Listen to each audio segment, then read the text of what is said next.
There we go. We are live with our review of Numenera, the role-playing game system that we all Have opinions have about. opinions about. Yeah. Yes. So we should talk about a very brief summary of the campaign because this was not a normal Numenera campaign. From I my mean, is there anything like a normal Numenera campaign? I mean, it's no, but there is a big difference, which is basically from my reading of Numenera, it still expects a pseudo D&D.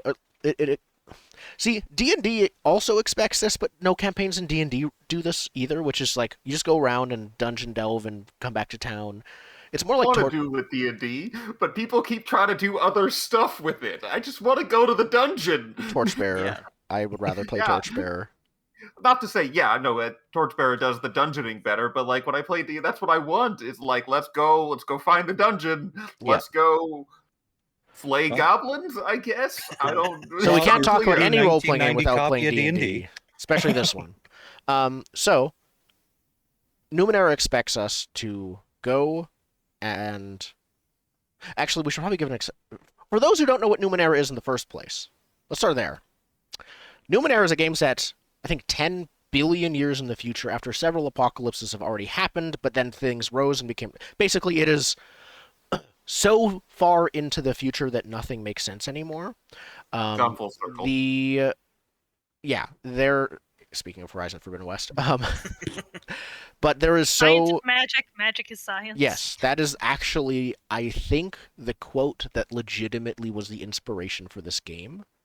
No hyperbole intended, which was any significantly advanced technology is indistinguishable from magic, and it is basically just techno magic, but also in a medieval society where, like, the individual people are not that advanced. There's just advanced things around, and people aren't quite sure how any of it works for the most part.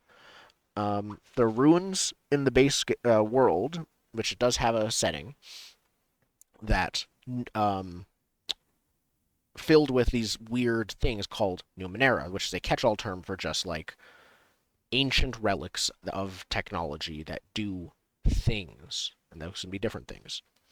Um, and so the game expects like you go, you dungeon delve, you find weird stuff, and you discover what's up with it, and you rest back at town in the more sane part.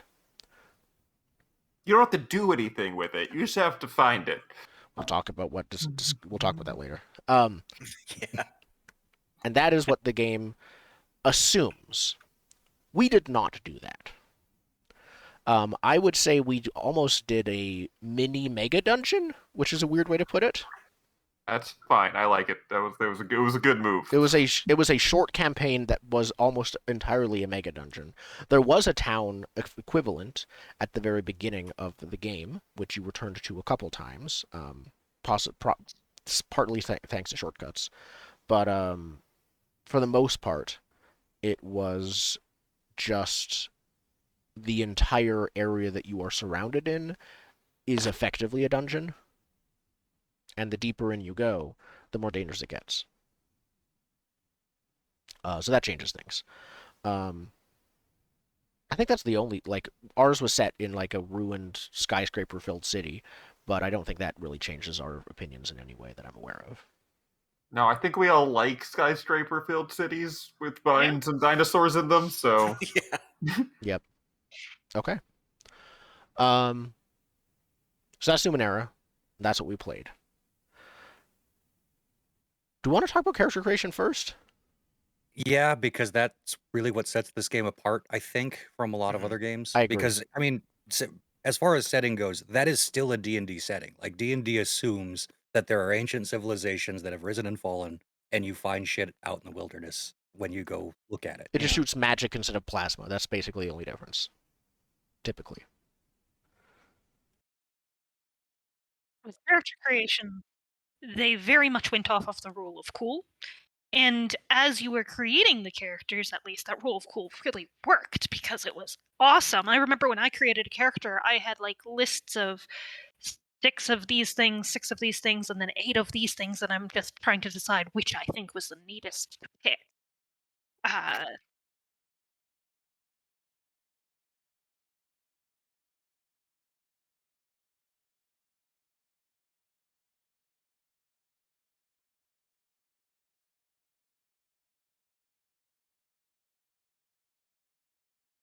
It's a subclass. It's the sub. Yeah, It's like a second mini class.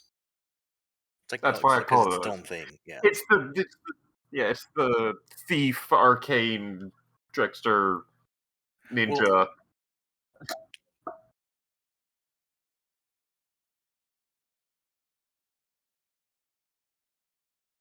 yeah, Yeah, like I would describe it more as if you were a rogue in D&D, but then you took like the moon druid subclass. Like, and you could make it the whole entire focus of your character, yeah. which I don't think the game recommends. Hmm.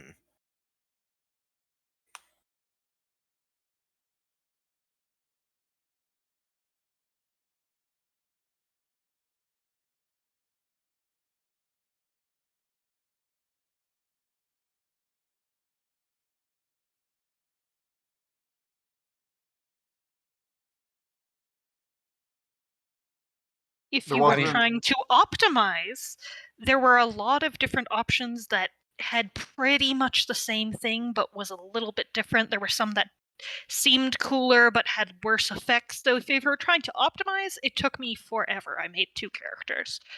But if you were just going to, slap things together and say, this is what I want in my head that works right, probably pretty simple. Sorry, my voice was muted on stream for a sec. I forgot to unmute it.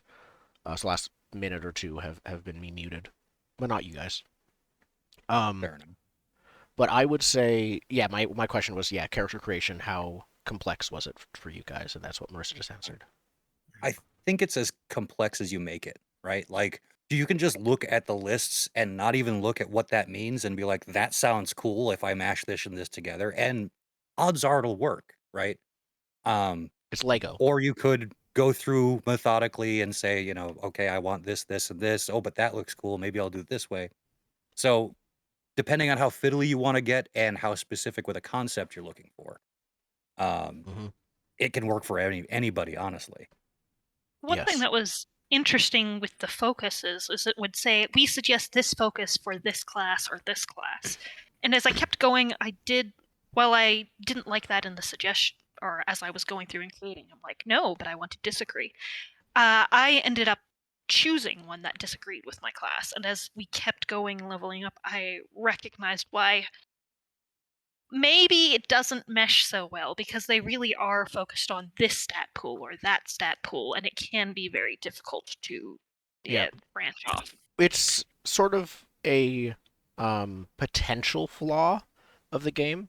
I think it's It's not an indicative. inherent flaw, but yeah, I Yeah. think you're about to say what I was thinking. Yeah, I think it just shows like a continuous issue I have with the game where it's trying really hard not to be one specific other game, but at the same time hasn't actually made that escape, but says it is. It says it's different. Like, look, the classes are not connected to their subclasses, but also you should But also, reconnect them. one class is entirely intellect based, and one subclass, or some subclasses are entirely intellect focused. Yep. So you might want to do them both.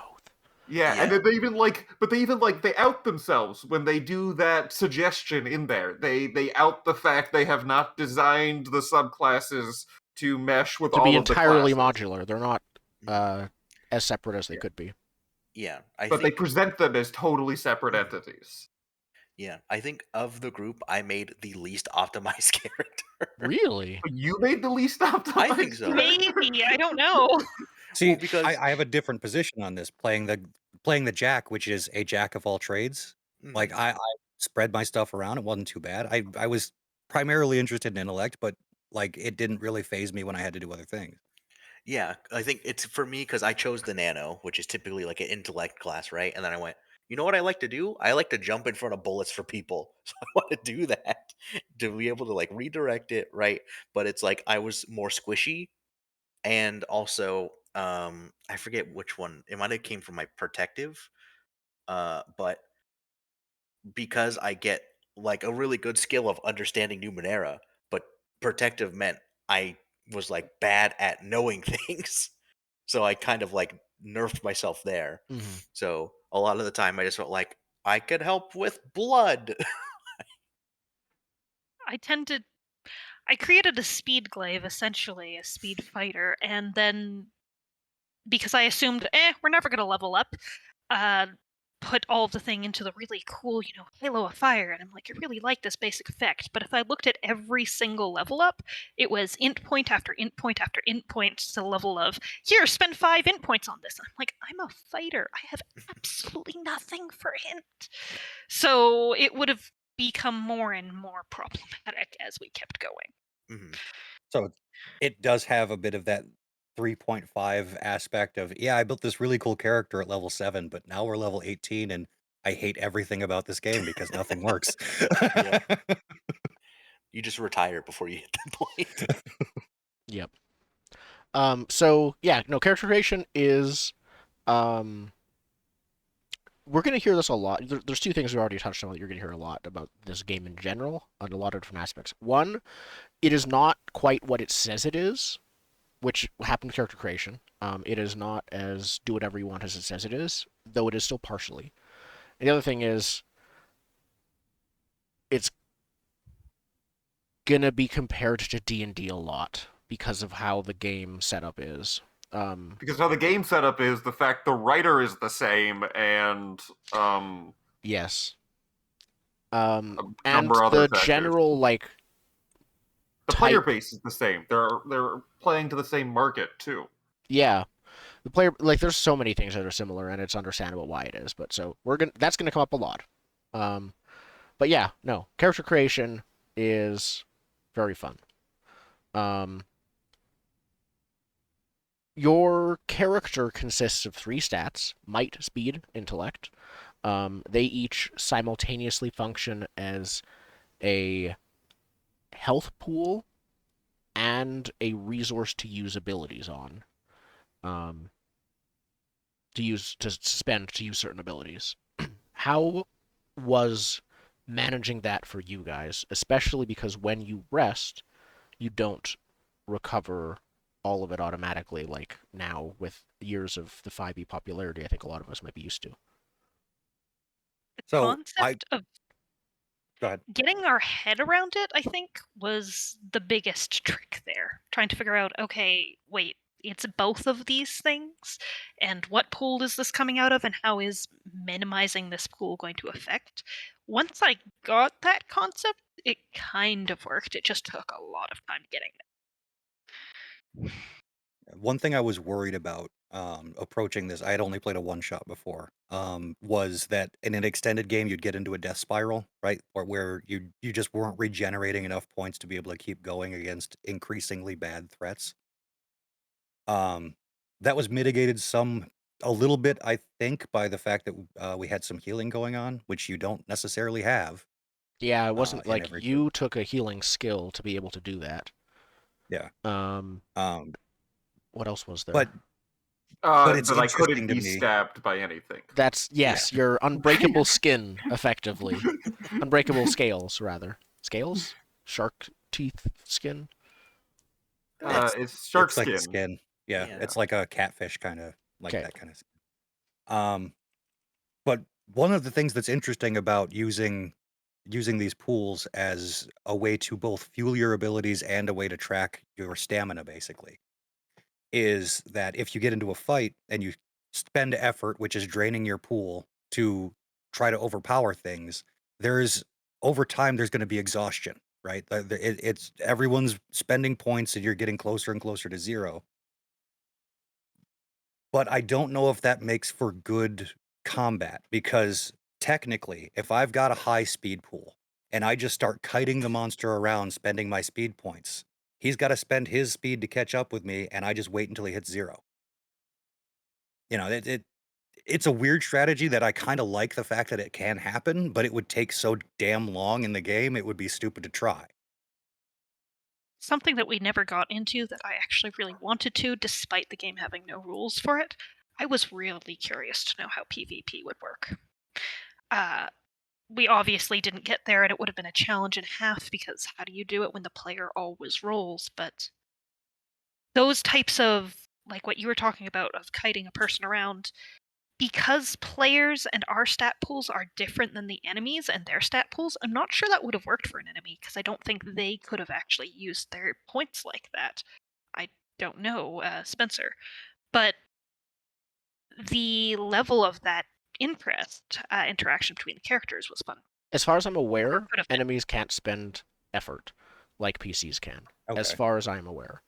So that is an asymmetrical thing then between. Yes, that's the edge that you guys get. Basically, is the ability to spend effort. Well, double-edged sword, because you're both making what you're doing right now powerful, but taking out longevity, Yep. right? That's true. And monsters don't. If monsters don't decrease in power over time, then the GM can do that, right? They can kite the player. Yeah. Now, it's not actually very hard to house rule that in, honestly. Like NPC spending effort. All you'd need is probably one more aspect to it, which is how much edge do they have. And then that's it. Yeah. So let's talk about rolls then, since we're getting into combat. So a roll is a d20, and you want to roll higher than equal to or higher than a certain number. That number is 3 times the difficulty level of the roll, which is determined either by the static value with some guidelines or by the level of the enemy you are trying to fight in combat, or deceive, or things like that. In this game, NPCs, the biggest thing associated with them is a level, but sometimes they always also in the base game have like descriptors, and like here is how the enemy works. They have damage dealt, which is, as far as I can tell, entirely separate from everything else. It's just decided by the monster manual. With like it's not based on anything else. Damage is not based on level or anything. It's very strange. Or weapon, like it is for everyone else. Nope, because a lot of them don't use light, medium, heavy weapons. Most of them, like some of the creatures you fought, were using light, medium, heavy weapons, so it was. But even some of the like punch... robots with built-in weapons and stuff like that was kind of its own thing. Yeah, but even our punch fighter was all about like not having weapons, and it was still your fists are light weapons unless you take special power to make your fists medium weapons. Yep. Which Even might if be a you're... suboptimal thing to do. Yep, as I learned. Yeah, which is kind of asymmetrical again, that like even if you're punching a person, like it's just human versus human, the bad guy human can punch straight through your chest and you can't. Yeah, no, it's very strange. The difficulty level, yeah, is decided by the level. So like an enemy can be somewhere between level 1 and level 10. Times that by 3, and that's the difficulty level to do anything against them. Or divide by 3. No, times by 3. So if their level is 1, the difficulty level will be 3 to do most things against them. The notes in the monster manual will sometimes have like specific exceptions to that default rule. So how do you do 30? How do you difficulty do the level 10? Let's talk about that, because Yeah. it's a d20, and the highest difficulty level is 10, which will mean you have to roll 30 or higher on a 20-sided die.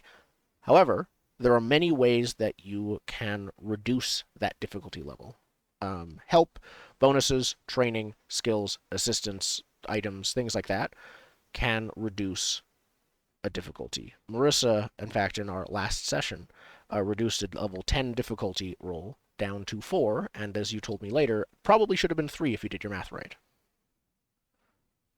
Yeah, so the main difference between this and popular games is that there are no bonuses to add to try to get to that 30. You have to try to get that 30 down.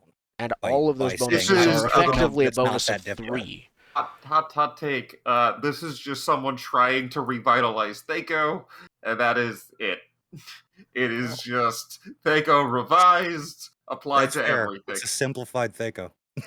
Yeah, okay, simplified, yeah.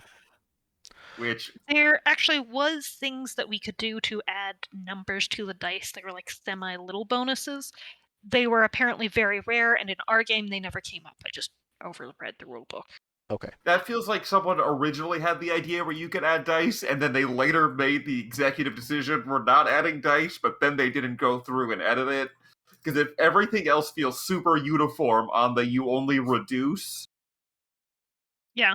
And even at that point when it was mentioning, okay, by the way, if you get 3, it was like you get a weapon that's +1, and if you get 3 +1s, just reduce it by 1 level instead. It was really strange at one Yeah, spot. good. I Weird. read that too. It feels like a half-baked idea that never So- got finished or phased out entirely. This is just occurring to me, but having read through the rule book and played through the game and everything, it almost seems like this game was designed by 5 different committees that all took their work and put it into one book. You know, they were Yes. working off of memos from each other and Yeah. and not really talking. Yes, the game is very flawed, and one of the ways is that it is inconsistent is too simple of a way to put it, but it is messy in Mhm. terms of the rules. Yeah. With regards to the whole, I actually wrote as like one of my notes, the difficulty thing. I feel like let's just go with the concrete like ape thing that we fought, right? It doesn't make sense like that if you try to fight it one on one is the exact same as you trying to do anything else to it, right? So that just feels like it doesn't compute. And also with the way that you have to try and bring it down, added with the way assets work, where you can only have 2 assets, so you can only have 2 people helping you or 1 person with a skill, and then you just rely on everything yourself. I feel like that sort of um, prevents parties from helping each other that much. That's probably Yeah. intentional, is And my and to and guess. to and to build on that, for a game that doesn't want you to have that's not on its face tells you that you don't get bonuses for beating up monsters. All you do is you get XP for finding things and achieving goals. You don't get XP for killing. But also doing anything other than killing is just as difficult. So might as well kill it because that's the simplest solution. Like there is no edge to creative solutions for a monster because it was Unless it's 8 to trick specifically it. written in that the monster's weak to it on my Yeah. end. Yeah. It's 8 to trick it and 8 to cut its head off. One is permanent. Like Yeah. it doesn't emphasize any option other than combat, even though they still don't reward it. Yeah. Well, So And it, and several player builds don't Are do just combat. fighting. Yeah, Yeah. several That are was- just for combat and several are not for combat in any way. That was probably the biggest issue that I had, that incredible character specialization, because we came into a couple of early fights and we realized, oh, I can fight and no one else can. I So can let's say fight as walls. we level up, can we, buff these other skills so that we can all be good at fights? And the answer was no. That is specifically related to my class. Problem is, my class was then good at fighting, but nothing else. But I didn't want to get into fights because it meant the rest of you were bored out of your skull. But at the same Or time, dead. if we didn't get into fights, I had nothing to do. Let's talk about So the that. incredible over specialization was a problem. So, Oh yeah. What are our characters specialized in? Let's go around the horn. Mm. so fighting with fire was Marissa's. Yeah, I was the fighter. I was a speed fighter. By the time I had leveled up, I had extra fighting, extra defense. That was essentially the one thing I was good at, was fighting. And melee fighting at that, because melee versus ranged was another We'll talk thing. about that. So my character was sort of specialized in dealing with artifacts and ciphers like Numenera. They could graft them onto their body. And as I said before, I was a jack, so sort of a rogue that could just cut things off of monsters and stick them on himself and be cooler Yeah. for it. As a Jack, do you think you were the least specialized with what you said before? Yes, and due to the fact that when a jack levels up, he can look at glaive or nano powers from a lower tier and take those instead. Like, I didn't really delve into that because we were so very specialized. I was like, well, I'm going to stay in my lane. But yeah, you could. A jack is probably the easiest thing to turn into a combat character outside of a glaive. Do we want to address the shark or the blood mage? I was a shark. my class was inconsequential. Inconsequential? Quenchel. It didn't do anything. I didn't use my class, like, at all. It didn't matter. The only thing that mattered was I was a shark, and you couldn't kill me, because I put all of my points into breaking walls and not being stabbed. And Yep. that was it. That was all I did. I went through walls, and people tried to stab me. Success varied. Yep. Your special power was that your skin is hard enough to break anything, which It means was just things hard that try enough. to break you also could break. I couldn't fight. I also couldn't die, and I couldn't be stopped. Yep. Unless you fell 40 feet into a room. Yeah, somehow fall damage applied to me, but You're not harder swords, than no, gravity. I'm good. You can't stab That's me in internal. the face, Internal damage. but also if I hit I can run through a wall, but if I go through the ground, there's problems. It doesn't make the The rules. addition of gravity hurts. Yep. Yeah, gravity was my one weakness, and I think is what we're saying. Mm-hmm. You just need to go to And- space, then you'll be invincible. And I was just a creepy blood mage that all I could do good was shoot blood. Basically, you shot it like Yeah. bullets. You had one power, and you I shot had blood one out of power, your eyes. and I did it. You're like that lizard who shoots blood out of its eyes. So combat. Let's start with the first thing Was that happens hard. in combat, which is rolling initiative. Yeah, silly. So you all roll Was there against any rules or specifications for that? for initiative. Yes. So you all roll against the difficulty level of the creature or creatures you are fighting against. I believe there's. It's been a while since we've fought a mix of different levels, but there was a rule for like if the enemies were of mixed difficulty levels. I don't remember what it is right now.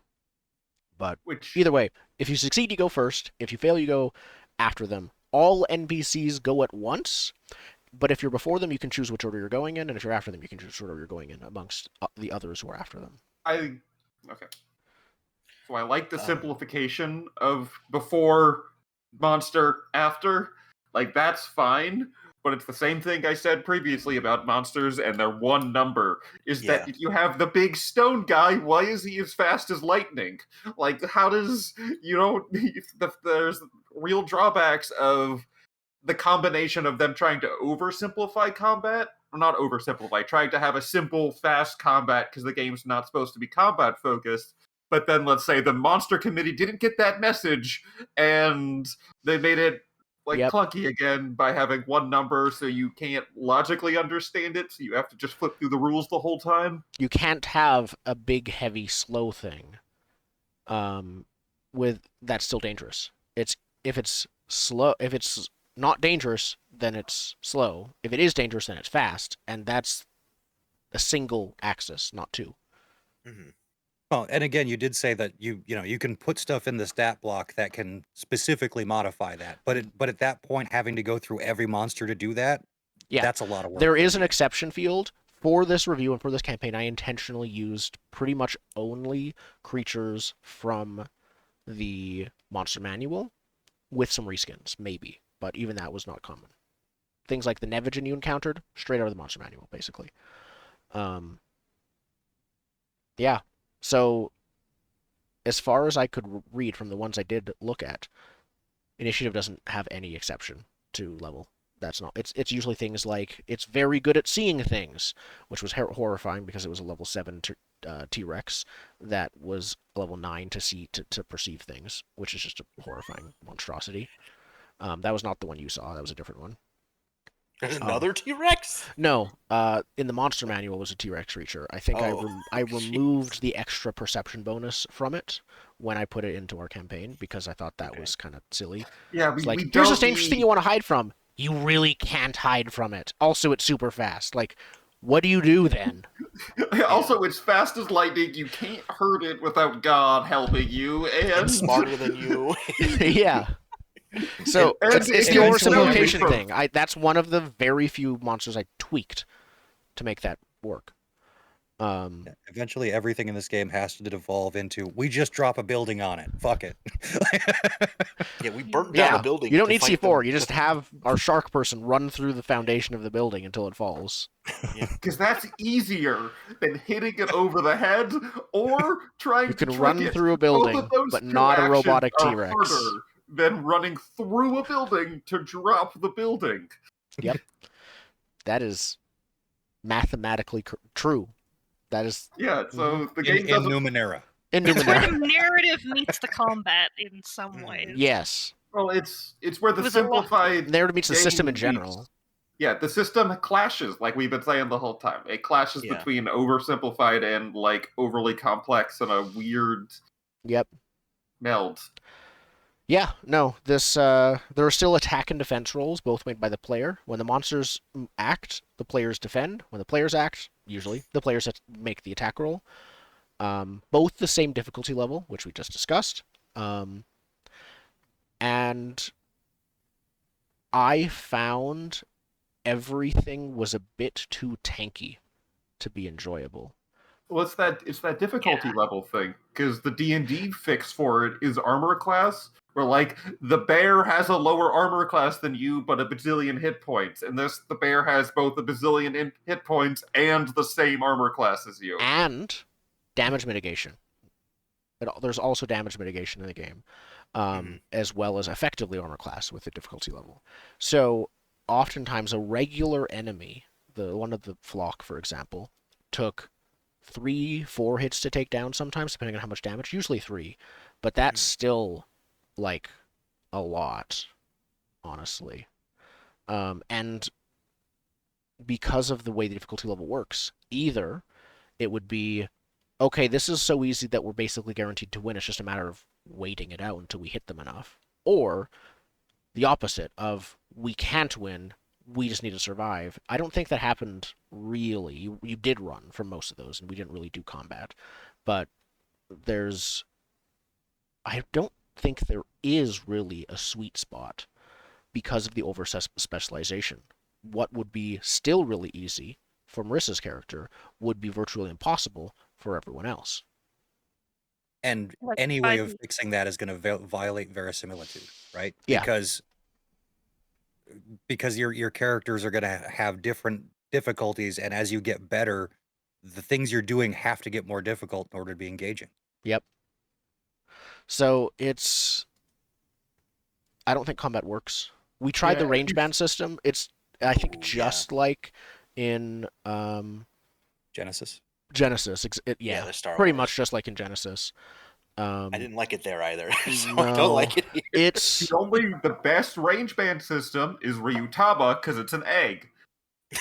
So I the agree, range band system, because it's like an egg. I have seen it used effectively in war games, right? Not in a non-combat focused game. Yeah. The range band system is it's presented like it's this easy way to simplify distances, but it isn't really. It's just a simplified battle map, and that's it. Yeah, it's a simplified battle map. You're right, but they should own that and not make it somewhere else. You should teleport to the ranged battle map when you enter combat, and they have the range bands there, and that's it. You don't shift the range bands with the enemies or the people, because that's kind of what you have to do here. Yeah. Like reassess every turn. In the second last session, we switched to Theater of the Mind for combat, and I think it worked much better. I think that is more what was intended, but it's still not very intuitive because you are in immediate combat of this melee of people, and yes, I should be able to dodge around those 3 people to attack that guy, but that's still immediate.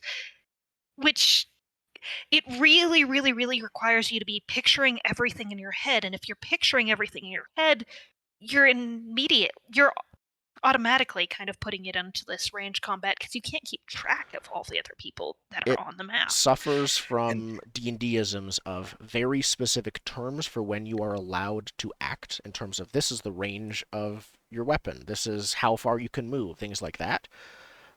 Which is why Theater of the Mind, unless you intentionally ignore those limiters, if you're in an extremely small space or things like that, that doesn't work in D&D in my opinion either. Mhm. Unless everyone simultaneously agrees, like, okay, forget ranges, forget attacks of opportunity. It's just kind of a brawl, and that's technically not playing by D&D's rules. Um, I was gonna say that it seems like the way you make a range band system like this is you assume everyone stays together, because as soon as someone goes to try and flank or goes to take cover, it immediately breaks. Immediately. It's like, are we gonna have 4 range bands and everyone has their own, and then you just rearrange instead of your own token, you move everyone else's token every time you move. That's Like, a I lot. mean, And That's I why feel it's like a Pokemon style battle map is the answer. You yeah, teleport to the battle place, Yes, and it's just like that's having it. You're in the battle the realm, screen and you don't. flashes with a Pokeball, and suddenly you're in turn-based combat. It's like do Yeah, do do do yeah, do. you're and in the battle realm now, and we don't have to worry about the laws of physics because we're in the battle realm. mhm. I feel like I want to it's build a a little game with bit. that built into the lore. That's I keep joking about it, but I genuinely like the Ryutama battle mat because that's what it does. Is it Mhm. summons you So- to the egg-shaped battle realm, That's and there's amazing. things in there, and you don't need to worry about Are there mapping it like to a real place. swirling traps in the battle realm that you just have to deal with, like everyone? You add obstacles are items you can use as bonuses or deficits. So it's like Hmm. pile of leaves can be used once in the combat, and you just plop it in to there. So that's how you represent the area. That's It's amazing. just like these are the items. It's like, oh, my character uses the pile of leaves. Now we don't care about the pile of leaves anymore because it's already been used once. So we move along. It's no longer We don't narratively repeat the relevant. same Okay. trick. So anyways, back to So- Numenera because we're reviewing Yeah. it. I wanted to say that since we are on a virtual tabletop and what Roll20, like the aura system for tokens, you could technically just give everyone range bands if you wanted That's to do it that way. true. But that's also super complicated. Super I would hate complicated. that. I would also That kind of sucks. hate that, especially with overlapping auras and Yeah. yeah. For people who would But- like a range band system and like are on Roll20 or any other tabletop, like you could do that, but it's also just a huge pain in the ass. Yeah. and all of those problems with range bands and everything else feed into at least my problem with the action economy in combat in this game, where you get to do one thing, that's it, one. You move, that's your turn. That's the problem. Oh, I thought you were done. No, it was just, I can see their intention of wanting to move things along, but it doesn't actually shorten anything. Because of the way rolls work, they are the longest part of every turn. So it's not very short. It's not like if you move, then it's like, okay, I move here, next. But oftentimes a single Unless attack. you're moving more than one wage band, in which case it's still a roll. Is it a roll or spend? Oh, No, yeah. You had to spend, yeah, it was a speed roll. Yeah. No, there's also the Did fact we that ever do that? I don't think we ever did that. No, we No, just I think spent- we just shortened it to spending effort and you moved. yeah. yeah. There's also the fact that if you're playing Theater of the Mind, one action like that isn't a shot in an action movie in Theater of the Mind. You would need at least 2 and maybe 3. Yeah. Which now that I said 3 makes me think of Pathfinder, because I'm pretty sure that's exactly what Pathfinder 2nd Edition did, which was you get 3 actions per turn. Which does it better because it has the same effect of shortening combat and making it non-specific from D&D.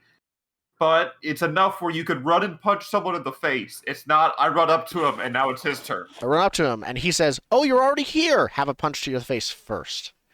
Yeah. Or Yeah. or just run away, and it's just constant moving range bands. Yeah. But like the 3, it feels like this works a little bit better when it's 3. Yeah. because the 2 or 3. optimal choice to make in combat is via a melee character. You want them to move to you first, so you always get the first hit. Unless, like Marissa's character is, she has special ability that lets her move and attack in the same turn as one action, which means I think you get a bonus action if it's a move, is what it is, right? Essentially, it said, yeah. Oh, Oh, no. we lost her They don't want to hear completely. this. Marissa, Yeah, you can hear me? Very Okay, she can spicy hear take, me. She'll be back in a apparently. bit. Yeah, And censored by the Discord. Numenera overlords. Yes. We don't Not like what because you're he's saying. in our Discord kicking people out. Yep. Hey, am I back? Yes, but your You're camera's back on off. your camera. Okay, that's fixable. Right. Yes. Let's close that in the middle of speaking. So what was your... Oh, I thought there was a bug. There is a very distracting thing going on somewhere else, which is causing Oh, problems. is it noisy neighbors? No. 'Kay. Later. Anyhow, but yeah, I think that the thing I had was fleet of foot, which is basically you can move and then take an action, which essentially doubled all of my turns according to everyone else, which for me made combat, one action a turn wasn't a problem for me. Yep. That literally However, doubled your capabilities in combat because you can move and then move because moving is an action. You could move and then shoot, things like that. I could actually move and then shoot if I wanted. It's only at that point which would actually take effort. Mhm. Now, in all of these cases, it was specifically supposed to take edge, I think. However, as a glaive, you start with enough edge to completely mitigate that. That much? So, well, it was one edge to do that, and you One started effort? with one edge in might. You started with one edge in might and one edge in Speed? speed, and all it needed was that one edge, so it just never mattered. Yeah. The thing that I found difficult/frustrating for me in combat was the straight up superiority of some weapons. Of ranged weapons were just better. Because if you were using a ranged weapon up close to someone, it was advantage. Ranged weapon gave you the option of Which range. makes no sense. The That makes only no sense. downside of ranged weapons seemed to be reloading, but if your entire action was a reload, it didn't make sense. Like, are all ranged weapons supposed to be one shot and then drop them? Because if you're giving up a full action, that's a full turn. It was... But then there's some weapons that had like five in the 6 chamber. ammo. And like I think that is what the intention was, which was that ammo and the need to reload makes up for it, but to me But- it doesn't make up for it. Yeah. Either the But thing's if you're a dead by wizard then, who can but just shoot it out of even his face. if you're a wizard that can shoot out of Yeah. his face, or even if you have to reload, that's one action that you spend to reload instead of move to punch someone. That's still the same, and that's not counting the bonus of someone that you get for someone being point blank. Yeah. Which to me makes and- me wonder, was immediate range supposed to be bigger and more people in it at all times than expected? But then you've got things like our blood mage, whose entire thing is a range build, so it just didn't. with Yeah, no if I reload went time. tankier, I could just Mhm. keep shooting blood and Yeah, like and not and care. if you wanted to dive behind some cover and reload so you weren't standing out in the open, well, you can't. You can only do one thing a turn. You know? Dive behind cover, reload, there's 2 turns, and that's 3 turns gone by. Your things that you are fighting are dead, or I've killed you. Probably. Yeah. Yep. So it is the most optimal thing to do when you get in a gunfight in Numenera is just stand there and shoot like a Yeah. stormtrooper. High noon style. You stand Yep. there, you both point your guns at the same time, and you take, all right, who's going first, me or you? And then the monster shoots you. Because your turn was explaining. Yes. Yeah, that was your action. So I guess that's a negative for the combat. Were there any redeeming factors to it? No. Zero. None at all. Batman. I hated No. the combat so much. Move on. I wished I liked it more. I really wanted to go and I built this character around wanting to punch things and have it cool and going off of a I- character from another video game. And when it boiled down to it, my descriptions were I punched, and I couldn't keep enough or describe that differently enough to actually make it feel interesting. I wanted it to be, We did. and ended up just defaulting to talking to everything because it was safer and Faster. worked better. We did a torchbearer one shot in the middle, and I was like, "This is what I want. Do this. Don't do that." Yeah, I mean, that same, and I think I even mentioned it when we were doing character creation, is that you kind of want to be a one-trick pony when you start this game, because otherwise you're not really good at anything. Mhm. Mhm. But yeah, my main thing was I turn invisible. Yeah, you which, were just which invisible, was and great it for me really because helped. everybody else got fucked up and I was Yeah. fine. Yeah, there were sometimes it helped. There was one time where you were sneaking past enemies that were blind, basically, and could just hear you, and that was not helpful, but you still did it. but we used the Yeah. power of capitalism to distract them. Yes, you introduced them. Yeah. And in one way, that's E-commerce one paid of the reasons I was glad possibilities. I separated out a little bit, because that ability of, yes, you can hit things and you can talk, made it so at least there was something else I could Yeah, you had one other skill. Oh yeah, I think we all ended up with 2 skills after leveling up. We started off specialized, and we need a second skill. I ended up with 1 skill after I leveled up because the one I got from my nano was useless. Oh. I got books. Me too. That's what I got. Books. Oh, Well, and then the books books was the second attacked you. skill. Oh yeah, I got PTSD You from the collected a library. bunch of books, and that helped. I would think that was your That most. was how you guys got XP. Let's talk about over specialization Jeez. and so advancement and experience. I'm bad at it. There's 2 parts of this. One, the GM intrusion. We'll get to that later. But the other part is you get experience by making discoveries. What that is, I don't know. We're very unsure.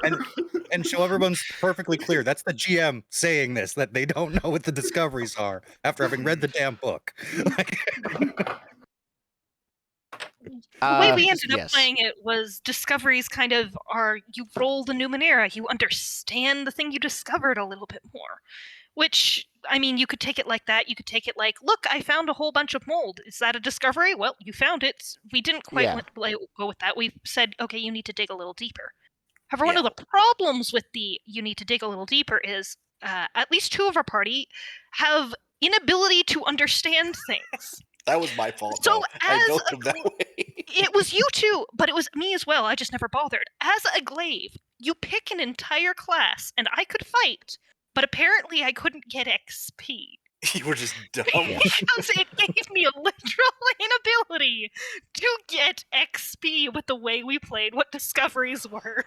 Well, I'm skimming through the game again, the book, just to double check. And it talks about, there's actually one paragraph that says Numenera is about discovery. Can you have discovery through combat? And it talks about that.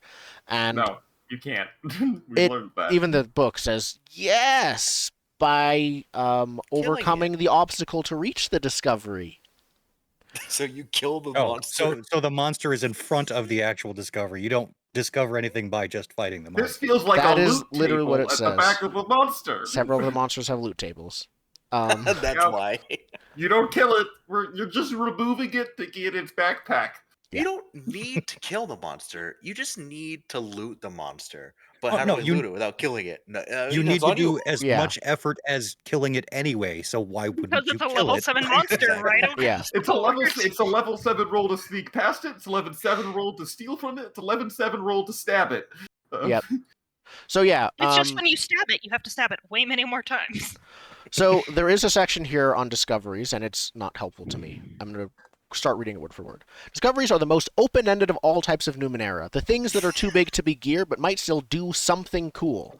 A transgalactic portal to another planet, a machine that performs cybernetic implantation surgeries, or a force cube storage facility that can store anything indefinitely. Each of these has a great potential use, but it is likely a one-time thing, and they can't take it with them to use later. They're best thought of as part of an adventure as opposed to a part of the PC's equipment. So that was talking about it with context to gear. It also talks about ciphers and oddities and stuff like that. But yeah, discoveries are... So this is my biggest problem with discoveries in the base game, is the GM basically tells you when you find them. That's it.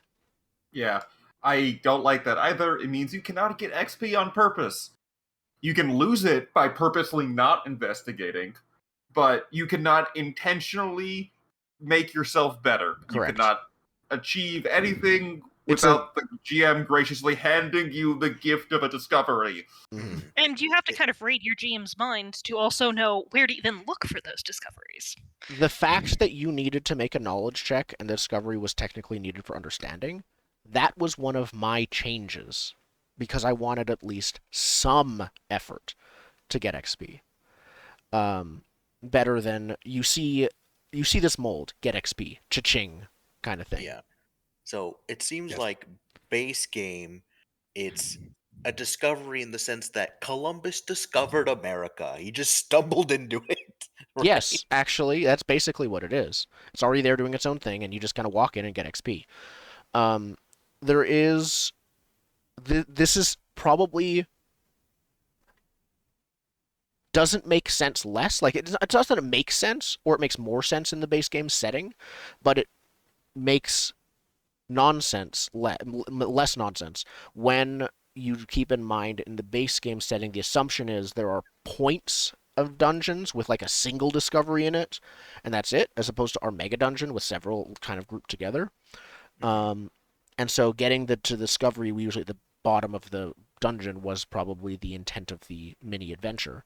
Um, in my opinion, that still is just you completed the adventure, cha-ching, here's a reward, instead of like other behavior.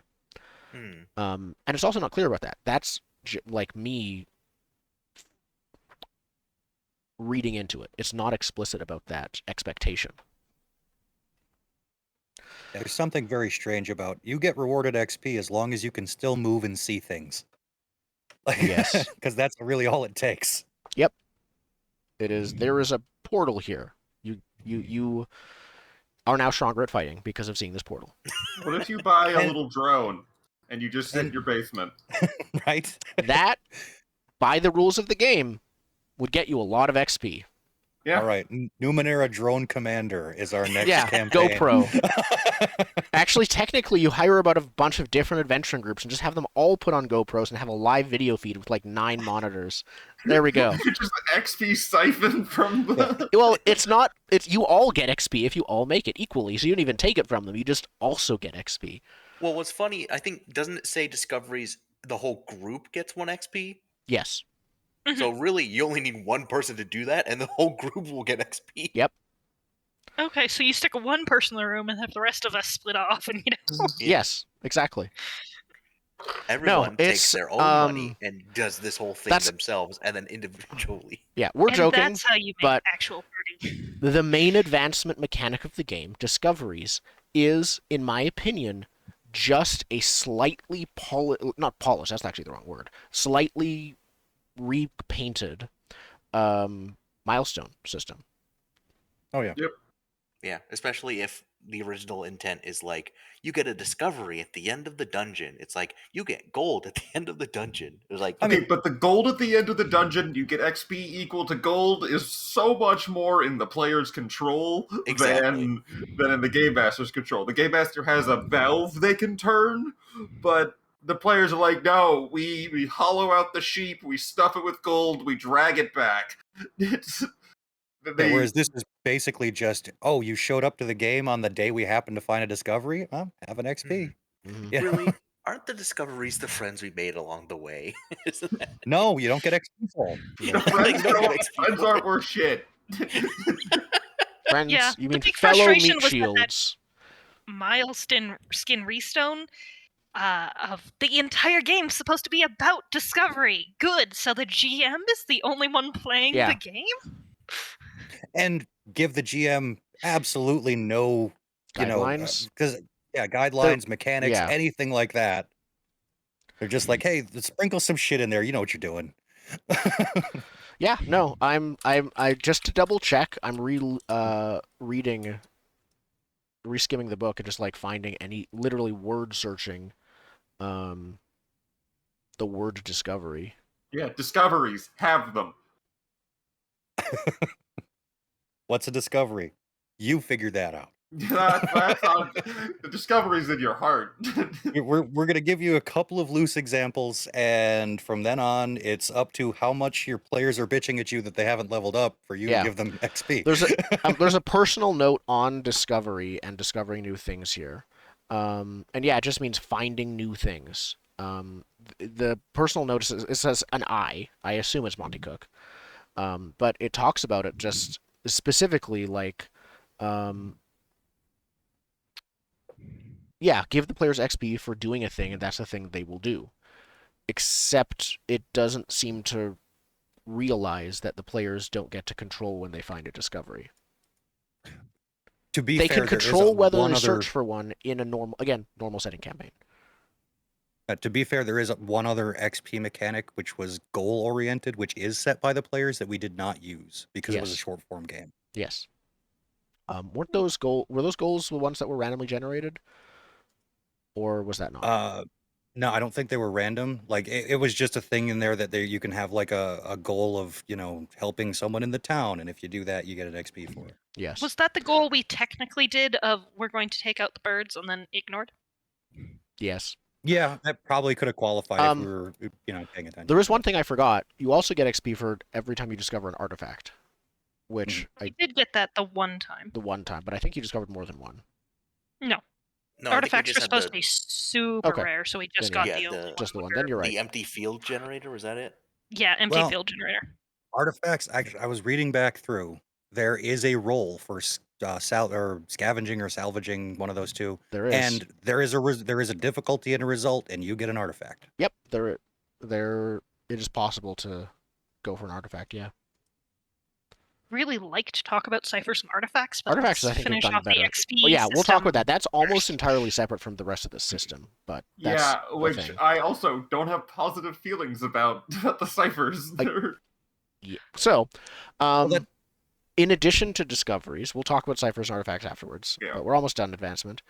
There is also the GM Intrusion System, which is the GM will offer someone one experience, and I guess the GM says this bad thing happens to you. It is usually without any or at least as much telegraphing or foreshadowing.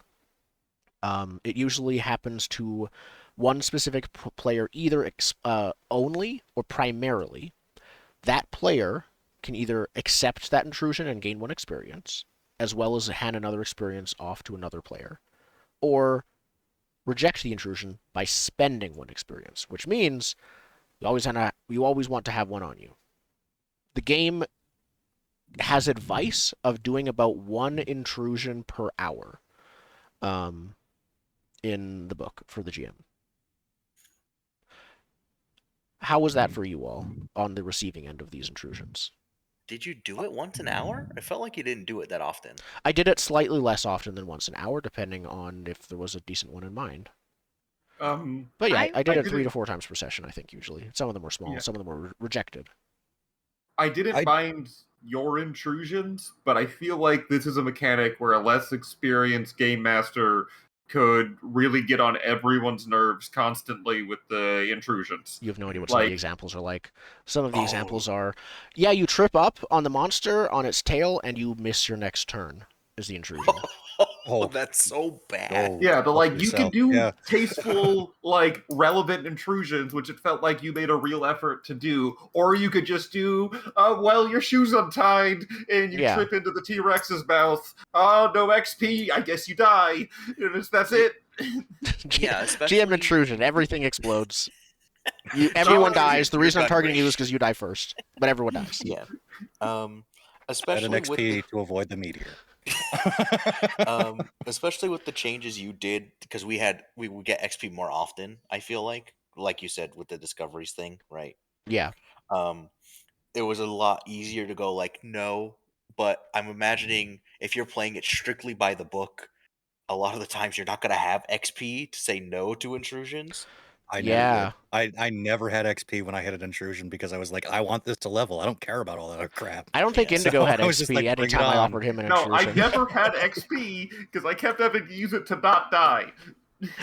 Yep. I went into this game really actually excited for the GM Intrusion XP system. I'm like, this sounds cool. I kind of like the idea of handing off. In actual practice, I found that I'm obviously going to take this because, like anyone else, I didn't have XP or was not willing to use it. Now, who do I hand it off to? That handoff really took me out of the game a little bit because it took me out of the roleplay because, well, one of the answers is, okay, you're supposed to give it to this person because they were awesome at roleplaying this thing or that. There was a lot of almost more so balancing of, okay, who hasn't gotten XP or is this really like fair? Okay, oh, last time I gave it to this person this time. And then try and kind of justify it out of roleplay, but at the same time, regardless of how connected to the game it still wasn't connected to the right here, right now, that was actually giving you the XP. If I was to make a tweak to this, the smallest tweak I would make that would make it more interesting would be the person you share the XP with also gets that same intrusion consequence if possible. And if no one is willing to accept that, it is optional. You don't have to spend an XP to reject this secondary intrusion, basically. Then no one gets that XP instead, and it just goes to waste. Could be an interesting mini carrot. Kind of wish you didn't have to pay to make it not happen. I could see effort do being like spent it. to make it not happen. Like, not XP, but actual, like, lowering your pools. Yeah, One thing I noticed from the XP That would be is better. That would be better. I agree. That ties into the cycle of managing your resources, which seems to be the actual core. It's the one thing I would label as the core gameplay is managing your 3 stat resources. one of the things the book was really pressing in the XP session is, yeah, you should be using about half of it for progression and half of it for short-term things. Now, we went really, really hard and said, no, we want to progress. So in 9 sessions, we did manage to tier up with focusing everything we had on progressions. It's 4 XP per micro advancement, which means it's 16 XP to tier up. Is that right? Yeah. Yes. Which to me says, hey, we spent 9 sessions, so normally that would be 20 sessions. There's actually about 6 tiers. Numenera has to be built for really long-term campaigns, because otherwise you'd never really level up. Yeah. Ever. Well, And the it way we says played, levels yeah. don't matter, but at the same time, advancements is a thing that makes you feel like you're getting better. A short-term, yay, I waved away this, or I re-rolled, or I got a temporary skill to overhack this specific thing. It felt like you were wasting XP, which is not the way it tried to make you think about it, but it certainly is the way it felt.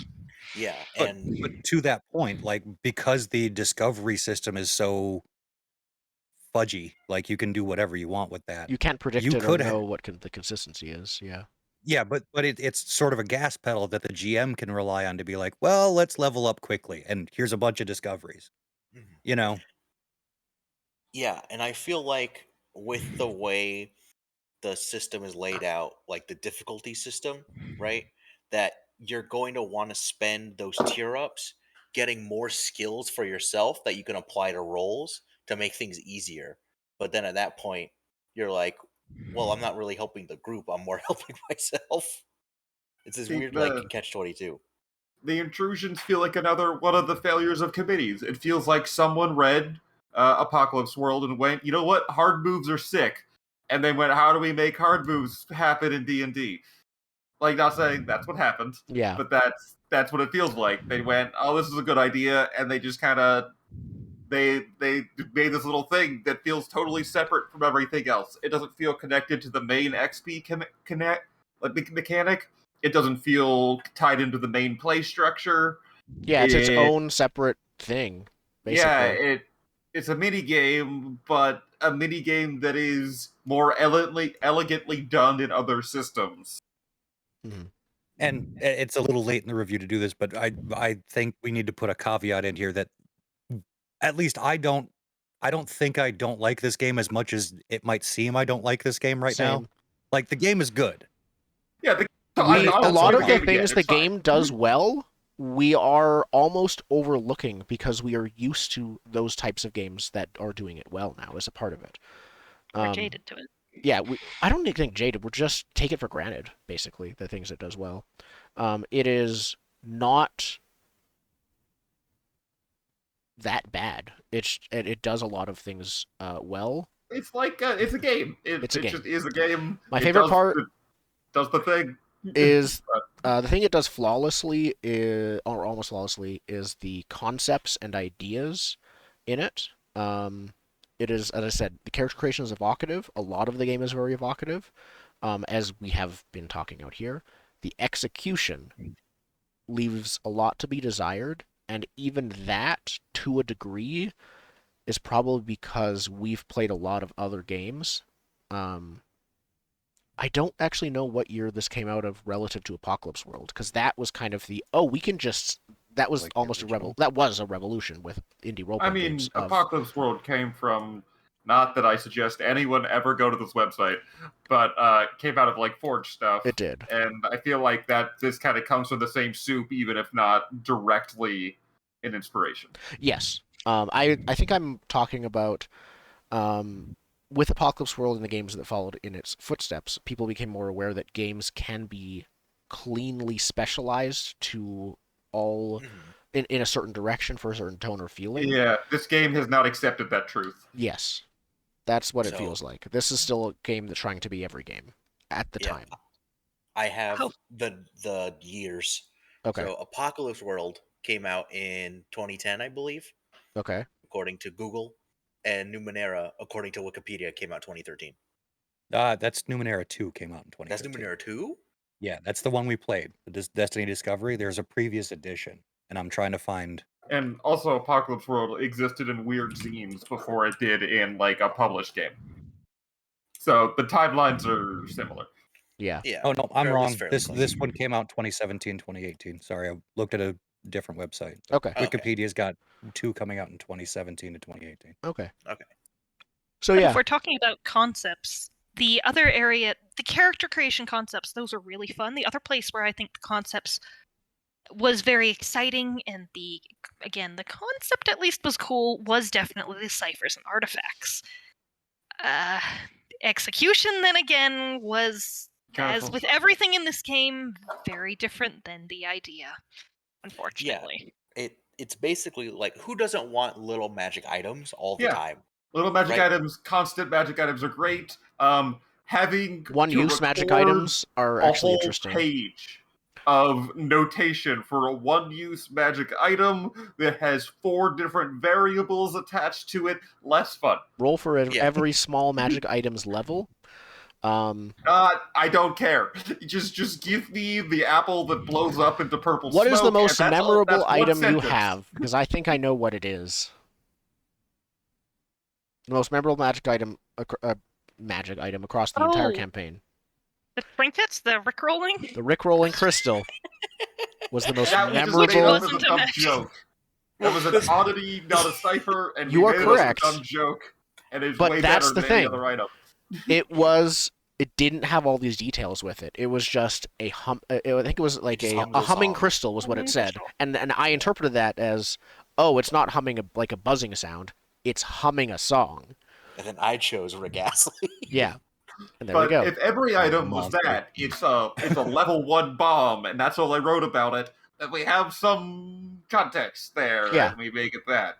Or it's I a level kind of 4 robot fairy that'll deliver a message once. I kind of did like the cipher limit in pushing you to use it, but they were Ciphers also were too niche. small and specialized and niche. Yes, that you had this thing and you're like, okay, I want to find the perfect place to use it. I was trying desperately for sessions and sessions to find somehow to use the gravity changer, to use the mind sledge, because I'm like, the mind sled is neat. This is so cool in concept. I want to use this. But there was never any feasible, reasonable way to use it, and so we ended up getting so many ciphers that we were just throwing them out, even though we were trying to use them as often as possible. Yeah. Yep. Yeah, That once That's again all feels like Zan's a fault committee because he problem. uses them a lot without using them up.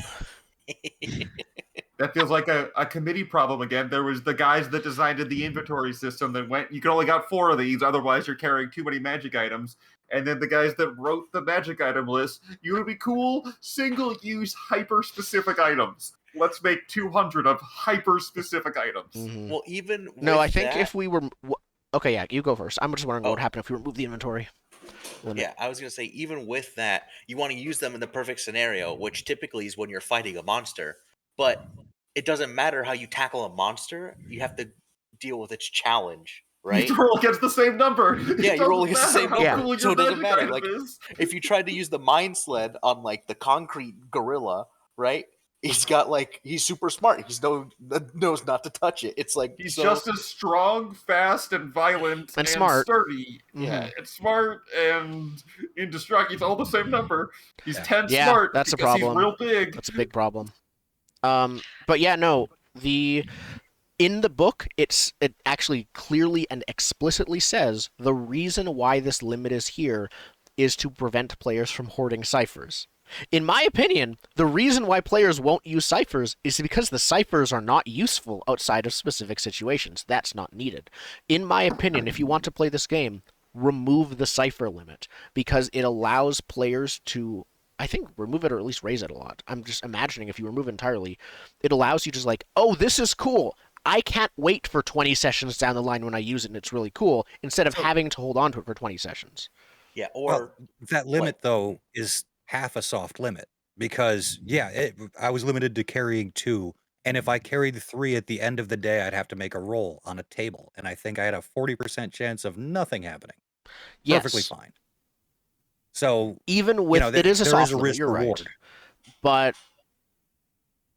even soft with limit's that, enough to it scare. wasn't the fact that things like you just can break everything or just bad things can happen to you, it is enough of a bad things table that it socially and psychologically acts as a hard limit. I would say it's not soft enough. Ciphers do suffer from the Phoenix Down problem, where you finish your game and you've got 73 of them and you've never used one. Yeah. But so Yeah, that's yeah. Yeah, I was just gonna add, I like if you want to run it without the limit, because we started with 2 gravity changers and we found a third on a D like 200 table. The Yeah. other option like- is go through and make your own table and just like nix the ones you don't think are going to be interesting and useful. You want both. Or even the opposite suggestion of what I was about to say is I don't like that every monster has access to all 200. I wish, once again, like D&D had treasure Make it tables. There was subtables. treasure table H for this monster, and then this monster used treasure table Y. And while that's a little bit more complicated, it means the stuff you get is at least semi-related to the monster you fought. So if you fight the giant mole man in the sewer, you're not going to get, like... anti-aircraft artillery? I don't even know. It doesn't make any sense. The ciphers don't make sense. You're not going to get a mind sled? Yep. A ghost, like a psychic parasite mode you could turn on? I don't understand. So, looking at the monster manual, many of them have loot tables. Some of them are actually good loot tables. Loot description is maybe a thing. Like, one of the creatures says, often a device using transdimensional energies is near the location of this creature. Like, okay, that is sensible for that type of creature. Some of these, like this, has meat. But then like, let me keep scrolling down to... Here we go.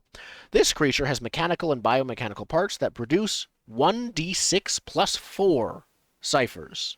It's not, you find a neat thing for some of these creatures, and they tend to be the big ones that in a typical dungeon would be the end boss or something like that, so that's more understandable. It just wasn't the case in our game. That's enough ciphers to refill everyone. 1d6 plus 4. The T-Rex vomits robot frogs. Robot they're not frogs necessarily tied to the magic item. Yep. Yeah, they're not necessarily tied to the monster is the issue. Like, you could fight a completely organic monster and end up with cybernetic crap. Yep. Like, it's weird. Because the ideas of the cipher were so evocative, we wanted to use them effectively as we could, and because it made them cool. If you use a cipher effectively, the cipher is therefore cool and useful. I don't know. Less is more, right? One really good sentence as opposed to 5 okay sentences, and the item will be more useful. Yep. So instead of having, I think it's either 50 or 100 ciphers in the base game. I think they're each 100. It's a 100 table, but it could be 50. I'd rather have like 20 better ciphers. I'd rather have 4 cipher tables of 20 ciphers each that are vaguely categorized in one a weapon cipher, or like probably more would be something like a biological versus cybernetic versus like something like that. Yeah, anomalous. Some level of division. Yeah, it sounds like the cipher team really, they heard the advice that don't let perfect be the enemy of good, and they just decided, it's good enough. I can't say you're wrong. Yeah. Or they just didn't pass it through like an editor. They just like did copy editing and no content editing. It just went, it's all spelled right. Are they all good ideas? Who cares? It's not what you paid Does me it fill for. 7 More, pages? yeah, We're there. more is good. Less, I think, yeah. There's no like when there's nothing left to remove, then it's good design. It's that's the opposite of this game. Yeah, they do not follow the same design philosophies I do. Yes. That's okay, but Um, causes some discord. There were also artifacts. I think those were done much better. We didn't see more than just that one, but they were like reusable. They were significant items. Some of them were also like honestly the empty field generator, not a great one to roll. With that, when I set up camp in the mega dungeon, Yeah, for me that Yeah. had the same problem as the ciphers. I was looking desperately for a place to use that it was cool and usable, and there was just nowhere for it to be helpful. I fully agree. See, The system. on my aspect, we were using ciphers the entire time, or artifacts the entire time, because my build turned ciphers into artifacts, basically. Exactly. The system, the artifact you guys got was not great, and I agree that they also needed to be refined. The actual artifacts themselves. The system around artifacts, though, in terms of roll to find out what it even is, roll the first time you use it, kind of thing, and that's based on how powerful the artifact is. That felt like it was consistent with the idea of Numenera to me. It was you are trying to understand and use this very weird tech, and if you make it work, it's very good for you, but it might not. So I think that's good, at least. Yeah. fair enough. Yeah. I guess we didn't really explore it much. Oddities are trinkets. They are just things that They are what are you make not 'em. of consequence. They Some are of them just worked, and some of It them could be if didn't. you remember you have them when you're smelling a delicious mold and you've got an oddity that'll block out all smell. But you forget you have it, so you eat the mold. I had robot eyeballs. Like, not in my face, in my pocket. I had robot eyeballs, and that was it. Yep. They weren't. I couldn't kept see through them. I couldn't stick them in someone's head and have them see through them. Nope, they're just little brass eyeballs. I kept actually trying like to use my oddities holographic fish. because they don't take a lot of effort and they add flavor to the game. But like all equivalent things, D&D trinkets and stuff like that, yeah, they are what you make of them. Are they an initial prompt from which to build something that's more tied to the narrative? They weren't here, but they could be.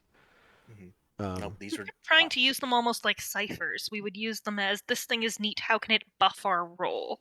Yep. And Which is sometimes like we could an make that item. work, and other times we could not. Yeah, like an item. It could be used if it makes sense to be. Fictional positioning is very rarely a thing, but it is sometimes a thing in this game. I just used mine to murder a pro man. fiat. I mean, yeah. I mean, I let you guys help break through a ceiling from above by having a shark climb on your back. Apparently that helped. I was being I'm harder very than flexible. the ceiling. He just needed extra Accelerate lift. at 9.8 meters per second, so therefore he was 9.8 meters per second faster. Yeah, it was a thing. But yeah, so that's, I think, most of the system itself. There's a few other things we want to talk about that are sort of sub-points. Are there? Oh, am I supposed Well- to? I can think of at least one. Book layout. Let's talk about book layout. Oh, it was bad. Oh yeah. It was impossible to find anything you were looking for when you were actually playing. the Marissa read the game. rules way more than even I did, so go. She is the authority on book layout, in my opinion. I read through the book first off when character creating, and it's actually not that bad when you're just looking at the character creations, because that's just really long lists of things. But when it introduced, okay, here's the first place where we talk about movement in the introduction, and then go ahead to this area and it'll talk more, except they don't talk more, not really, and the heading's tiny and not really related, and it's not actually in a section that's related. Like, the biggest thing that we were looking up over and over and over in a game is what happens when you roll a 19 or a 20. And it's like, okay, 19s or 20s on damage do this. Okay, but what about if it's not damage? Oh, but if it is damage, 17 and 18s count too. Okay, but what if it's initiative? Does it do anything in initiative? Oh, that's in another... Wait, never mind. That's not in another place. That full-on doesn't exist. oh wait, but there was this other thing for special rolls too, right? What if you want to do, one of these special effects, but you didn't get a 19 or Like a 20? called Well, shot, I that's a think. whole different place in the book and a whole different area, which still isn't put with any kind of useful heading or related to anything about it. Just randomly It mentioned in a just didn't make paragraph. sense and was impossible to find. Yeah. Ah, And the sorry. other thing I think And also, Spencer those don't mentioned even when need he to was exist. Like, combat is more complex than it needs to be with those weird, like, minor roll bonuses. Yeah. Wasn't there also a problem with page citations between, because there are two books for this edition Yes. in Numenera. Yes, there's that was Every Discovery and time there's I'm looking Destiny. between monsters, the book says, hey, you can find the monster on this page. But it doesn't say it means this page of the other book at all. Yeah, that's also when I was my protective thing, right? I could step in front and it Mhm. says on the page, step in front is on this page. And I go to the page in the book, it's not there, it's in the other book, but it doesn't tell you it's in the other book. Yeah, and that is a, like, huge flaw. That's not even slightly That's subjective. That is yeah. objectively bad. That's super annoying, and I have played too much Pathfinder to have that opinion. But what the flipping through book problem? Yeah, I show up to like I have not done played Pathfinder in years, but like when I would show up to run Pathfinder, I had like more textbooks with me that I took to school at that point. It was like, Mhm. yeah, we need the gun book, we need the player race book, we need the player advancement book, core book, like a bestiary, and then the adventure. So I had like 6 full-size textbooks I had to lug around. I found out why And that that was exists. easier to find through the right rules for the characters than these two for Numenera. Oh, that's brutal. I did find out why that exists, though. There was a thread on Reddit recently where someone's like, I finished my 900-page role-playing game. And then everyone was just like, that's 900 pages. I'm not touching that. Even though D&D, between GM, Monsters Manual, Player's Handbook, and GM Guide, is 1,000 pages. But it's split up for a reason. They sell more books. Because you can get $50 a piece. That's You the can get reason. 50, you can get 50. Yes, that's But if actually you true. charge It's $50 each. 150, 150 for one book is no one would buy that, but $50. no one will buy it. And honestly, know- that's fair because only the GM needs 2/3 of it. yeah, I know we're kind of making. We have mentioned. I know I mentioned this in the past, but I think Monty Cook's greatest sin in the entire world is the $300 print-only book he released for one of his games. What? It's $300, no PDF. How many pages is it? So I don't care. I'm never buying it. That's true, but I am curious if it's just like this tome that's like this thick.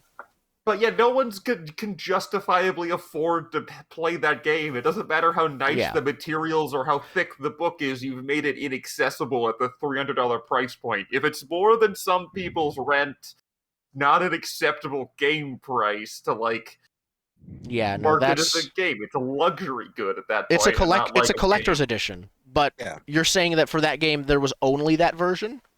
Yeah. No PDF, no paperback. I'm gonna find out what it's called, so I don't. Please do. I am curious. I think if I was to take the rant of where to find things out of it, my other big problem with the book would tend to be vague rule interactions.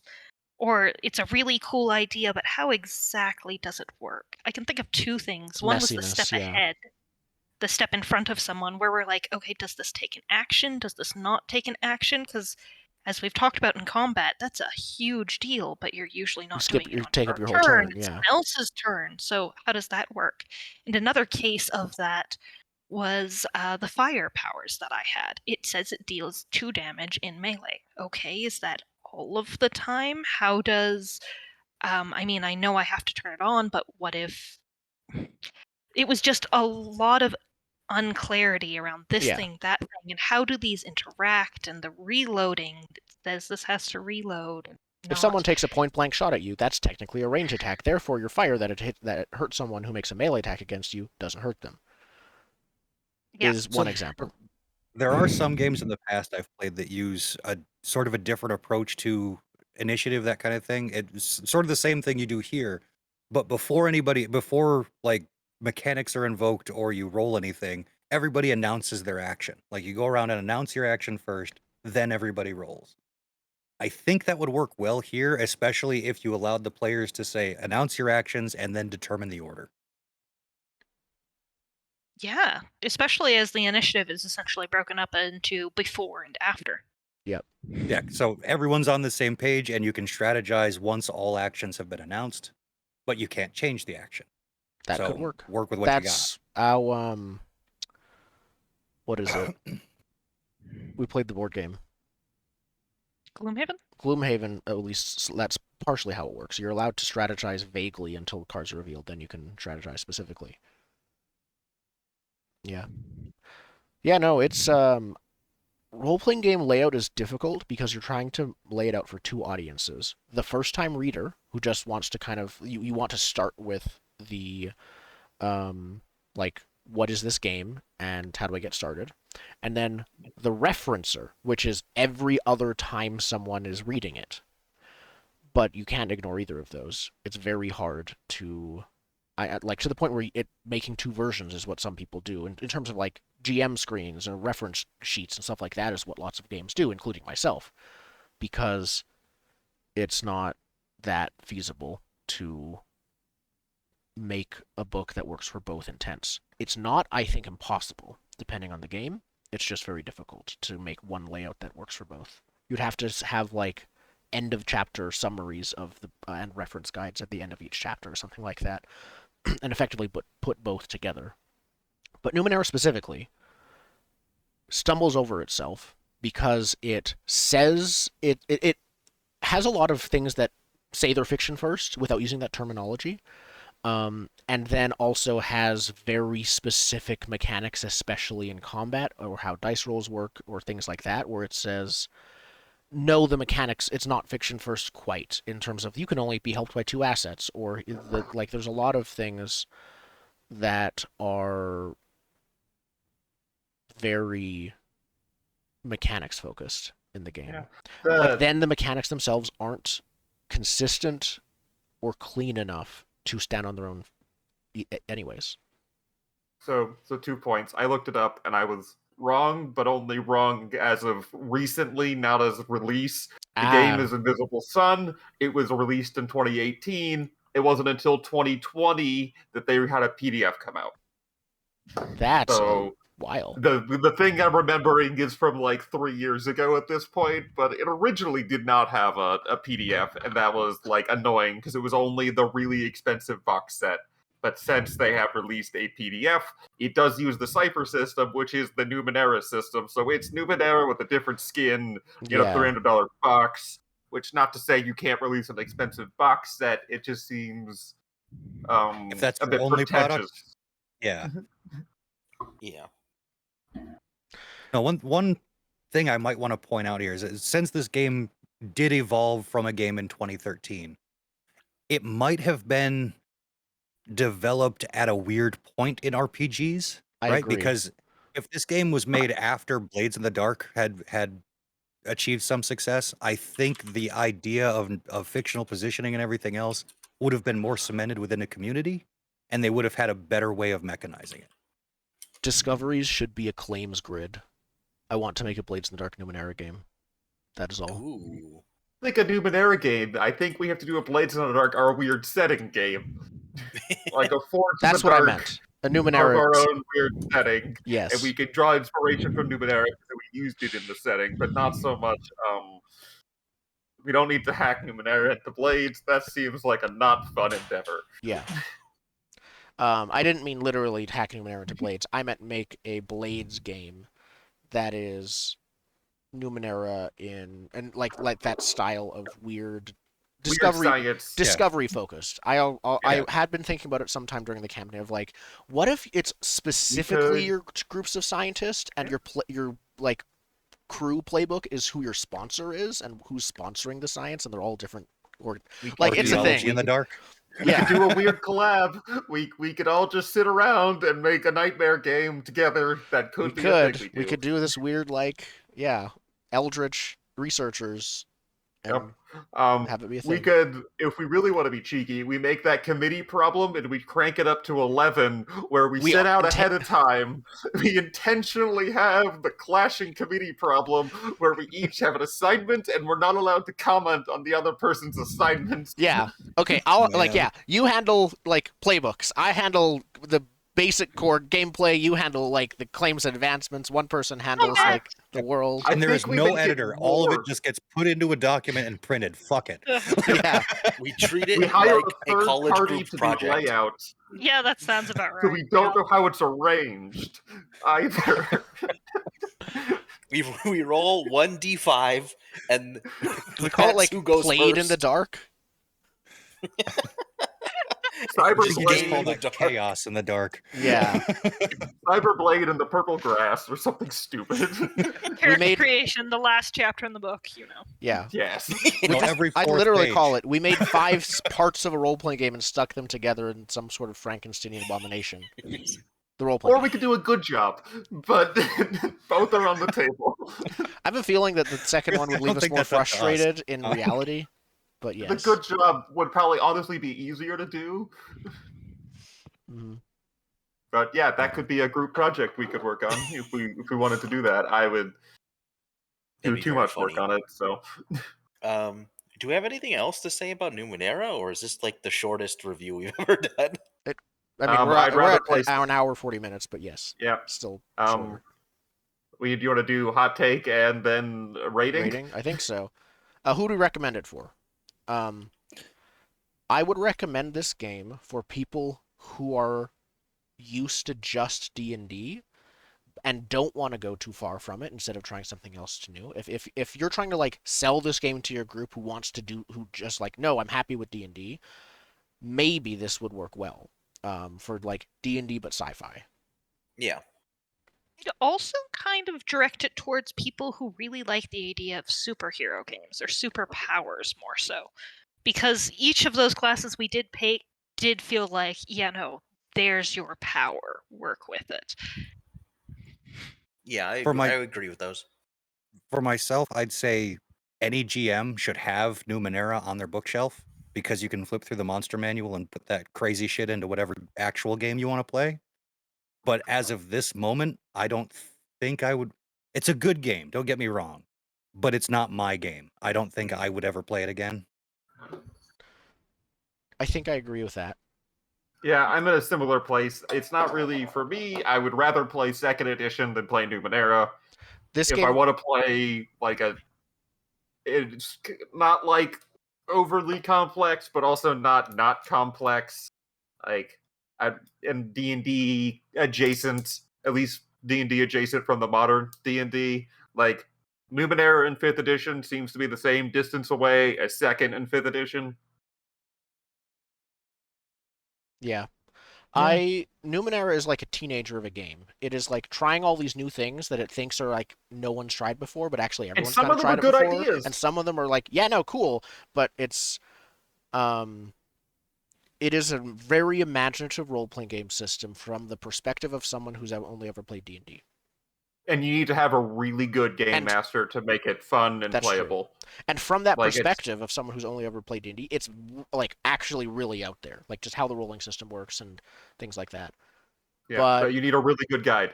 Now that we've played like But- diceless role-playing games and other things like that, and that's how the space is nowadays. And if you're watching this, you probably already have played games that aren't D&D. It was a transitionary role-playing game, and it's still there. It's right up there with Shadowrun in the I will read through this book and think of so many wonderful things, but I will never use this system because God, it just gets in the way. Yeah, I have Shadowrun sitting on my shelf, and every time I think, you know what, I should whip out Shadowrun for something, I'm like, no, I will not. I Yeah. spent 4 hours at one point making one character for each of my players for a campaign. By the time I made it round the horn to have everyone make a character, no one wanted to play Shadowrun because they had just spent 4 hours individually making a character. I think at one point, this is completely irrelevant. Long ago, when I was pretty This is early not that into bad, role-playing though. games, I knew we would be playing a Tomb of Horrors game. It was my first time with Tomb of Horrors. I'd heard the legends, but I didn't know anything about it. We were playing in Pathfinder. So I spent 8 hours creating and optimizing a Pathfinder man. warrior. They were a two-handed mace fighter, and they two-shot an enemy that was supposed to wipe the party. But did you survive? Is the question. Oh, Did you make it? yes, technically, we all left the dungeon because one person touched the effect that made them immediately change to opposite gender and Oh yeah, also alignment. So they took all the gold and ran away the dungeon. So we ran away the dungeon chasing after them. That was it. Oh, fair enough. Yeah, the gender alignment swapping archway is so great. It is, yeah. It doesn't matter how much you optimize your character. The dungeon just says, no, this happens to you. There is no roll. It's amazing what Gary Gygax can do when he's pissed off enough, I think, is the lesson of the Tomb of Horrors. Yeah, it is everything short of Roxhole, everyone dies. In fact, it has that at one point, I believe. We need to rate the game. We do. We need to rate the game. I tried to think of a good metaphor for like what to rate it out of. We've done wheels for Burning Wheel, things like that, but I think I can't think of one. I'm just gonna have to go with a number. Okay. I rate it 3 library PTSD attacks out of 5. Go for Naked Kool-Aid Man. It's the shell is there, but the Kool-Aid Man has been drinking before the game begins, and it hasn't. It's not really there. I'm gonna rate this probably a difficulty 5 sanity check. Yep. And I was trying to make a cyber dinosaur rating. Unfortunately, all dinosaurs are cool, especially cyber dinosaurs, and so there's no sense in rating like one velociraptor out of T-Rex or something like that. Yeah, how do you rank the gods? How about if Numenera was a cyber dinosaur, which one would it be? It'd be a cyber dodo. Wandering around aimlessly and basically extinct? Ouch. Oh, we're not being nice. We are not. It's good. It's just not great. I guess honestly, I'd rate it a 4 out of 10. And that's exactly where I land too. 4 out of 10 on this one. Mm-hmm. Yep, it is the IGN ratings. Not the IGN 4 out of 10. The actual 4 out of 10. If 5 is like 5 for me is I will play it again. A 4 is I would prefer not to play it again, but if someone else wants to GM it, partly because I've never been a PC in this, I would play like 4 shot of it, probably. So it's fair. Not entirely unwilling to play again. 4 out of 10. Probably would never play this again. I am never gonna say, we should play Numenera. But I'm never I gonna don't think I would suggest say it. it That's either. different. I need like a 7 to start suggesting the game. Yeah. No, this is hey, I have this thing prepared. You guys might want to play it, and you have nothing else to do. Sure. Yeah. And that's Numenera. See, but I have two. But I don't think I'd ever be in that spot. Like, I'm just looking around my little table, and it's like I have this half-written PDF that we could try before I finish writing it, and I'd rather do that than. Yeah, I'd go back to games we've already played before I'd come back to Numenera. So is this the least favorite game that we have right, reviewed so far? I think so. We may or may not be not back sure next how- week. The Monty Cook hit squads have been dispatched. Yes, so we'll all be in hiding until until next lawsuit week. we're gonna get. But yeah, how did it rate? I'm curious. The other one that I don't think most of you liked too much was Fate of the Norns. I understood the rules in that better. Like I liked gameplay in that better. Like mechanically, I liked gameplay in that better. Of course, we were using a custom setting, but I like the idea behind Numenera better than I like the idea behind Fate of the North. I agree with that. The Numenera concept is more interesting, but I had more fun with Fate of the Norns. Okay. I was the Yeah, I person agree. who liked Fate of the Norns, so I still say that the min-maxing there was incredible, though I have 0 interest in Vikings and do have interest in this stuff. So Also, by something So if you I make will crazy say acid trip Fate of the Norns. I would be in heaven. Yeah, that would be great. Something I will say I like Numenera better than Fate of the Norns is I could come up with a weird gimmick and be the weird gimmick in Numenera. My weird gimmick in Fate of the Norns only led to my downfall. Which in one was it Numenera, I mean, I was was an the Englishman. strongest man A from microwave. Wessex Ah. in Right. Fate of the Norns. My weird gimmick did not work there. The weird gimmick in Numenera, kind of what you're supposed to do. yeah, that's true. If you want to play a weird gimmick character, this is the game for it. This is Yeah, probably I was a has the shark who best went through walls. weird I gimmick was a character street creator. shark, and I could do it. And it must be said that the writing, the lore writing in Numenera, very evocative. Like Mhm. Mhm. you read 10 sentences of that and you're like, I'm fucking playing this game. I don't care. Yeah. and Oh, then yeah, you play it. art, same with art. I saw a were shark, and you know what? Sharkman seems cool. I read the thing for Kool-Aid Man. I'm like, yeah, shark that goes through walls. Done, done, done. My character is done for me. Yep. No, Numenera has some really high, not many, but it does have a few really high notes, and the Yeah, their language. prose aren't bad. Yeah, And there still was enough room for min-maxing for someone like me who if you wants want to optimize min it. max, yeah. I mean, Yeah. you didn't min max because you chose an int thing, but you didn't think you'd be. I two. sort of did. You have no idea.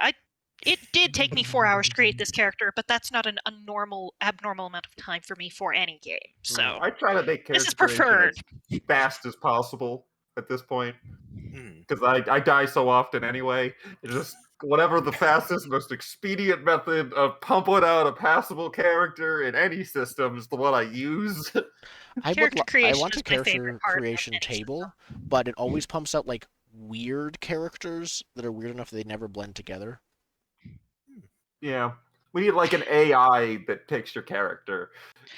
That's one thing I was kind of disappointed that was hard to use with Numenera again, was us rolling on, here's our backstory, and it's like, yeah, that's a cool backstory.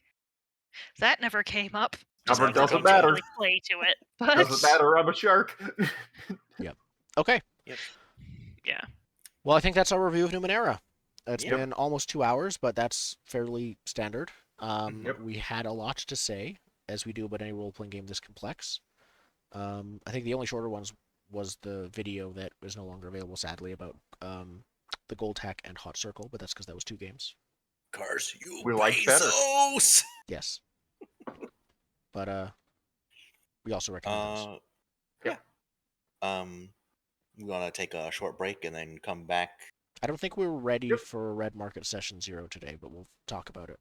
We will either be back in a few minutes Mhm. or be back next week. Yeah. We'll figure it out right now.